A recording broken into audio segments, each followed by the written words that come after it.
I would say salutations, respected viewers, but you can't see me. Well, I've said it.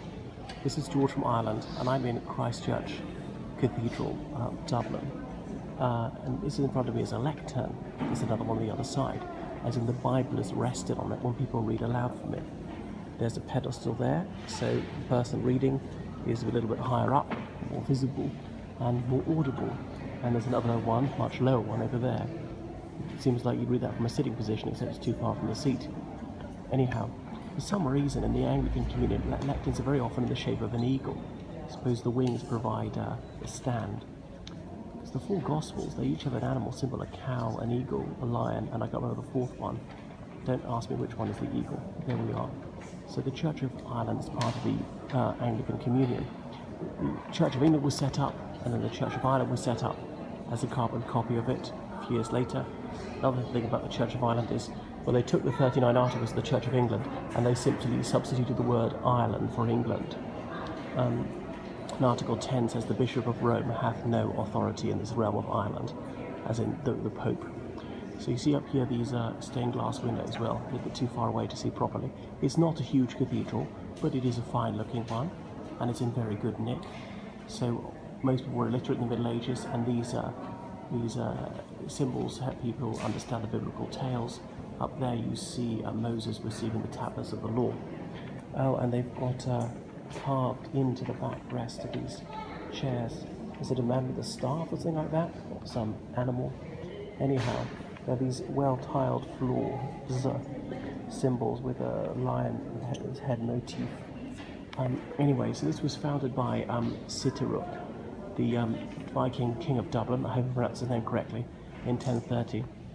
Then Strongbow came here in 1169, and he wanted it expanded it from a church into a cathedral. Well, it took till 1230, long after his death, before that was done. And there are various memorial plaques to various prelates, and listing all the titles they held, like vicar, choral, and their degrees and so on. And when it says not means year of birth, or obit as in death, non nobis domine, not us, Lord, as in our achievements are not our own, you did it, of some musician. So they have all these memorial plaques, like I was saying up there. Look, it's like an amphora, is that what you call it, where the Romans used to keep ashes and a flame coming out of it, because it's an 18th century one, and of course it's the height of this neoclassical craze. I noticed that they're all in English, not in Latin, because worship was in the Church of Ireland was in English from its foundation in the 1530s, but nevertheless Latin was the language of education, and the Roman Catholic Church were using Latin a lot. As only in the 19th century we started doing a lot of these inscriptions in English in the Catholic Church, and obviously worship in vernacular language wasn't permitted to the Second Vatican Council in 1962. So even the pillars are handsome, don't you think? You see the leaf motif up high. Oh, shamrocks, of course. However, the vaulted ceiling is pleasing, but it's not fantastic. I've seen many more impressive ones. So walking up the main transept here, we're right in the middle of the city. I haven't been in here since I was about 7. My parents brought me here. You always had to pay a bit, and I was often stony broke. And I thought it was outrageous I'd have to go into a place of worship, but let's be fair, I'm not worshipping. They've got to defray the costs of maintaining this place. And then up here you see the pulpit, as in whoever it is who goes up here to preach here, and there are these very fine hand-carved stone images of Jesus with the I presume it's supposed to be Jesus with the halo, perhaps St. Peter. I don't know who the other saints are. And this bit is called the choir. I think you can guess why. Oh, and an enormous organ up there. Approaching this, I suppose it would have been a rood screen in medieval times. And then the altar with the IHS, I have. It's not I have suffered, as Brendan Behan thought. It's ichthos, as in fish in ancient Greek. It's the acronym for Jesus Christ, Son of God, Saviour. And I can't believe it, on the second order they got 6 candles. That's a Roman Catholic thing. I've never seen that in a Protestant church. Now, there's some debate as to whether these people really can be called Protestant, because they might say they're Anglican, but not necessarily Protestant. They can say they're Catholics in the Church of Ireland. That's a standing puzzle to many people, as in they're not Roman Catholics. The Pope, who is in Rome, is not the head of their church, but they might keep the Catholic tradition alive, and they identify with some of the traditions established prior to the 1530s. Oh look, Richard Chenwick Trench, and his descendant was headmaster of Eton. So you'll notice they almost always have English surnames because they are of more recent English immigrant descent, 7th century usually. Look at Y like York. Every cathedral has a cathedra, and I suppose this is it, the Bishop's Throne. Church of Ireland Conference, Dublin, and then the year, and the Bishop's mitre up top. Is it meant to look like a flame? Flames coming out of the heads of the 12 apostles at Pentecost. So that's where the Archbishop of Dublin gets to sit. Is it here or is it Christchurch? I don't know. Bizarrely, it's got the two Anglican cathedrals on the same street, Christchurch and St Patrick. Look, the treasurer's seat, thesaurus, and so on, and the canon's seat. You can't really read it from that angle, but I can. Like a thesaurus is a treasury of words, of course.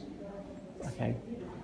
Anyway, so it is a fascinating, a very historical place. There's a crypt I'll go into, which is underneath, like a basement. It's derived from the ancient Greek word for hidden or secret. I remember when I was little, my dad said, "How much do you have to pay to stay in the crypt overnight?" I was terrified. It's astonishing what vivid detail I recall that last visit in, when it's, my goodness, 130 years in arrear. And there was an Italian tour group, and there was a chubby 30-something Irishman who was showing them around, speaking Italian, and I wished I could be him, and I could converse in the Italian tongue. Well, now I can. So a lady chapel, as in dedicated to the Blessed Virgin. And when looking, you've got Jesus up above, and then above his head it's got INRI, Jesus Nazarenus Rex Judaeorum, Jesus of Nazareth, King of the Jews. Okay.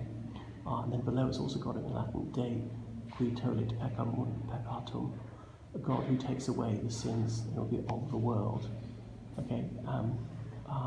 Okay, and it's got more Latin inscriptions, more words from Mass, like behold the Lamb and so on, Ecce Agnus. But I shan't read all of it. And Joseph Arimathea taking Jesus Christ down from the cross, because I noticed that Anglican communion is almost a word-for-word translation of the Latin Mass, or all the Catholic Mass in English. So that's that. Another ante-chapel, ante as in A-N-T-E, meaning before the chapel. It's not against the chapel. And then there's a memorial over here.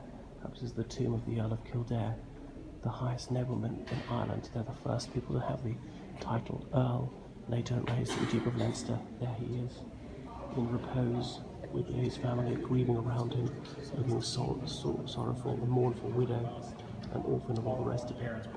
And this looked very medieval, this bit, but most of it was reworked in the 1870s. Some people consider that to be Victorian vandalism. All right, I'll switch it off for a bit.